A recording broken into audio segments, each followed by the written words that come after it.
ఇంకా georgette fabric అండి, ఎటువంటి చీప్ ఫ్యాబ్రిక్ కాదు. అండ్ కంప్లీట్గా కూడా ఇలా బ్రష్ పెయింట్ వస్తుంది. అండ్ మీకు కంబైన్గా తెలుసు కదా the most online trending blouse piece అనమాట.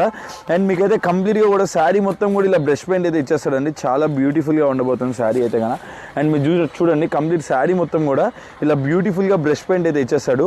అండ్ ఈ పర్టికులర్ శారీని నేనైతే కన్నా అడిగల్లా చేయించుకున్నానండి. ఆల్మోస్ట్ లైక్ నా దగ్గర ఇది ఆల్మోస్ట్ లైక్ ఒక 500 శారీస్ దాకా ఉన్నాయి రెడీ స్టాక్. సో దాని తర్వాత మళ్ళీ స్టాక్ అనేది దొరకదు, రాదు కూడా. ఎందుకంటే అంత బ్యూటిఫుల్ వెరైటీ, చాలా అంటే చాలా బ్యూటిఫుల్గా ఉంటుందండి. చూడండి ఎంత బాగుందో. అండ్ కంప్లీట్గా కూడా మీకు శారీ మొత్తం కూడా స్కాలపింగ్స్ వస్తాయి. స్కాలపింగ్స్ కూడా మల్టీ కలర్ స్కాలపింగ్స్ అనమాట. అండ్ చాలా అంటే చాలా బ్యూటిఫుల్గా ఉంది శారీ అయితే. అండ్ దీనికి ఇలాంటి ఒక బ్యూటిఫుల్ శారీకి బ్యూటిఫుల్ బ్లౌజ్ ఇచ్చేస్తాడండి. చాలా అంటే చాలా వండర్ఫుల్గా ఉంది. అండ్ బ్లౌజ్ అయితే చూస్తేనే శారీకి ఎలా వచ్చేసిందో కంప్లీట్గా కూడా full to full tone to tone thread work అనమాట. కంప్లీట్గా కూడా థ్రెడ్ వర్క్ అండ్ అవుట్లైన్డ్